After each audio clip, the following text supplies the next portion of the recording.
نو حضرت اسماء رضی الله تعالی عنها هغه دا دلیل اونیو چې نبی علیه الصلاۃ والسلام وفات ته ځکه چې د نبی علیه الصلاۃ والسلام د دواړو اولو په منځ کې چې کوم مهر د نبوت او هغه غایب شوی دی. نبی علیه الصلاۃ والسلام زما په سر باندې لاس راخته، نو بازي وایي شو ګوره په سر یې دړو ځکه چې نبی علیه الصلاۃ والسلام مبارک ورلا په سر باندې لاس راخلی دی. نه بازي وایي چې نه په خپو یې دړو، او نبی علیه الصلاۃ والسلام مبارک چې د په سر ورلا لاس راخلی دی د شفقت او د مینې د وجې نه راخلی دی ځکه چې په دغه وخت کې د عمر کم و. عمر الحمدلله رب العالمین والعاقبة للمتقین والصلاة والسلام على خیر خلقه محمد وآله واصحابه اجمعین. بسم الله الرحمن الرحیم.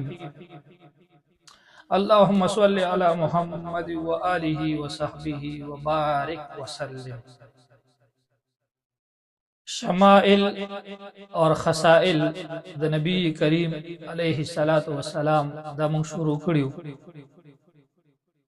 څوک کوم زمونږه نوی درسونه اوریدل غواړي زمونږ د یوټیوب چینل هغه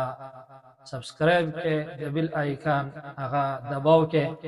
په دې چینل باندې به تاسو ته مختلف درسونه درځي او تاسو یې اوریدئ شئ. سبق طرف ترازو باب ما جاء فی خاتم النبوت. دا باب دی په بیان دا غي احادیثو کې چې راغلي دي فی خاتم النبوت باغ مهر د نبوت د نبی علیه الصلاۃ والسلام کې. دا خاتم النبوت ورته ځکه ویلی شي چې دا د نبوت یو نښه او یو علامه او یا دا چې مهر د نبوت وو، نو مهر په اخر کې لګي، نو په دې کې چې کوم دې طرف ته اشاره ده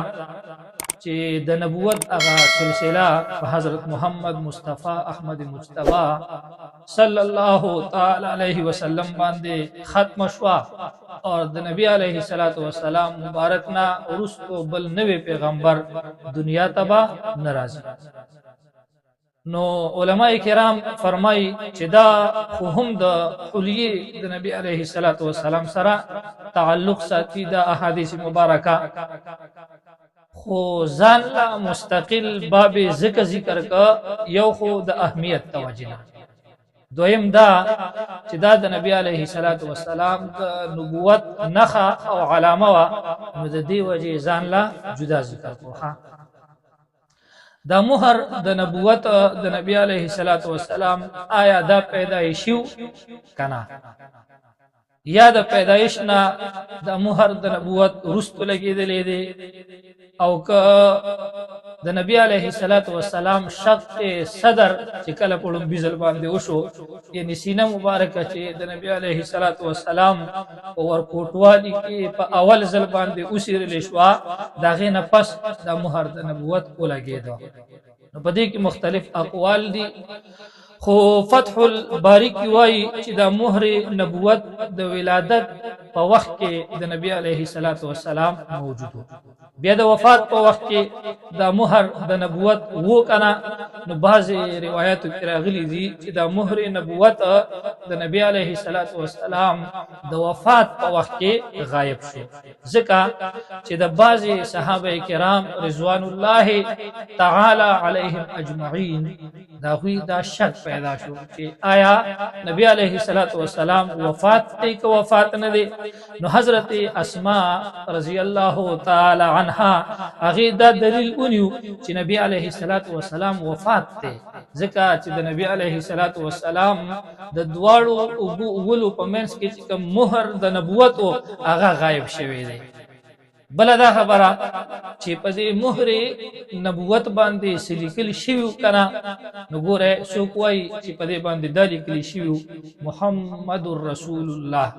لکه ابن حبان وغیرہ د دې تصحیح کړی دا. او دغه رنګ بعضی وایي لکه څنګه چې د بعضی روایتو معلومیږي چې په مهر نبوت باندې لیکل شوی سر فانت المنصور، چې یعنی اے نبی علیہ الصلوۃ والسلام ازا چې چرته زه ستا مدد بکی دی شي. بہرحال په دې باب کې امام ترمذی رحمت الله تعالی علیه اته احادیث ذکر کړی دي. لومبني حدیث دا دی عن الجعد بن عبد الرحمن قال سمعت السائب بن يزيد رضي الله تعالى عنه يقول ذهبت بي خالتي الى رسول الله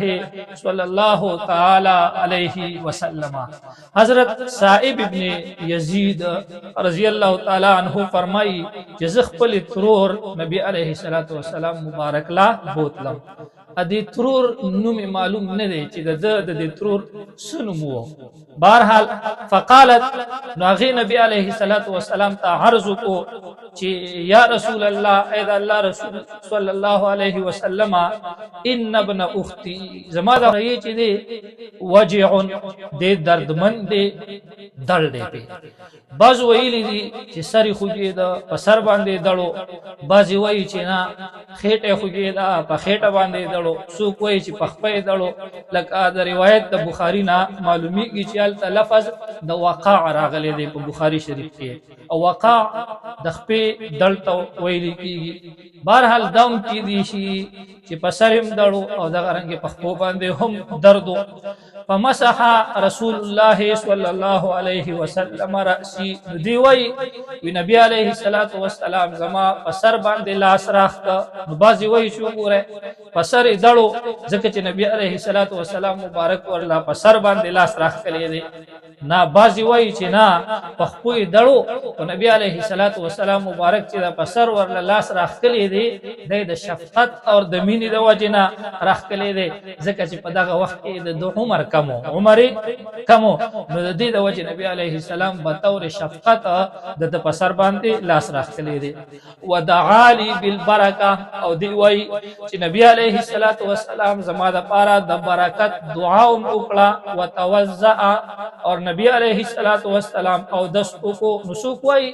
چې اتفاقا نبی علیہ الصلوۃ والسلام د خپل څه غرض د پاره او دستو، او سوک وی چې نه د علاج د پاره او دستو کو مقصد دا و چې زب او دستو کم او ابو پاتې شي، او هغه ابو بدی اوس کی یا بد ابو مستعمل شي نو دی به اوس کی. نو فشربت من وضوئه، فشربت من وضوئه، وضو اغه ابو ته هم ویل کیږي څوک چې پاغه باندې او دس کی. نو چې نبی علیہ الصلوۃ والسلام او دس کو ردی فشربت من وضوئه، ما دا غوبونه سکلی دي. نو ګورا چې کله نبی علیہ الصلوۃ والسلام مبارک او دس کو او پاغه لوخي کې کمی او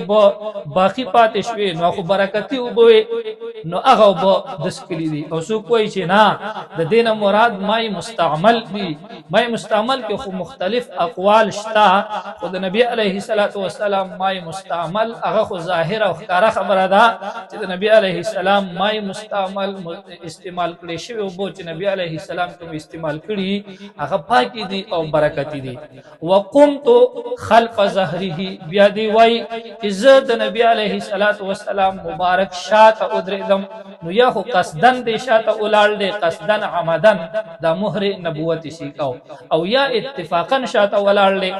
فنظرت الى الخاتم الذي، نو دی وای چې ما وکتل اغه مهر تا بین کتفیه چې د نبی علیہ الصلوۃ والسلام د دواړو وګو په منځ کې، فاذا هو مثل زر الحجله، دا حجله یا حجلا یا حجلا دا د ناوی په کوټه کې با وړو کې غوندې ګمبد پاغه کټ باندې، نو هغه ته حجله وایي. ښا هغه کټ باندې چې کوم ګمبد باو نو هغه ته حجله وایي، یا ورته حجله وایي، یا ورته حجله وایي. نو پاغه کې با پردې لګېدلې وي او پاغه پردو کې به بټنې وي. نو دا زر بټن ته وی. ښا دلته ذکر شو کنه زر حجلا نو دا زر بټن توای نو دیوی چې دا مهر نبوت دومره وو لکه د ناوې د کوټې د ګمبد پاغه پردې باندې چې څومره بټن نو داغه په اندازه باندې دا مهر نبوت مبارک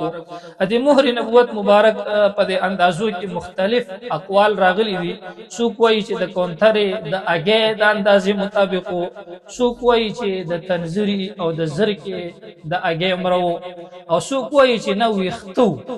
څوک وایي چې داسې سرا رسول غوندې وا بهرحال د صحابه کرام رضوان الله تعالی علیهم اجمعین هغه خپل اندازې دي چې هغه بیان کړی دي او ذکر کړی دي خو خبره دا اصل په حدیث مبارک کې چې د نبی علیه الصلاۃ والسلام مبارک د ولو په مینس کې د دواړو ولو په مینس کې مهر نبوت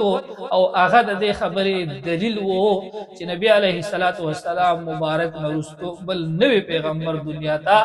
راتلون کې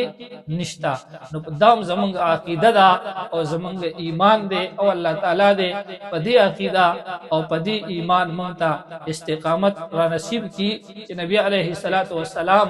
اخیری پیغمبر دی بل نوې پیغمبر دنیا ته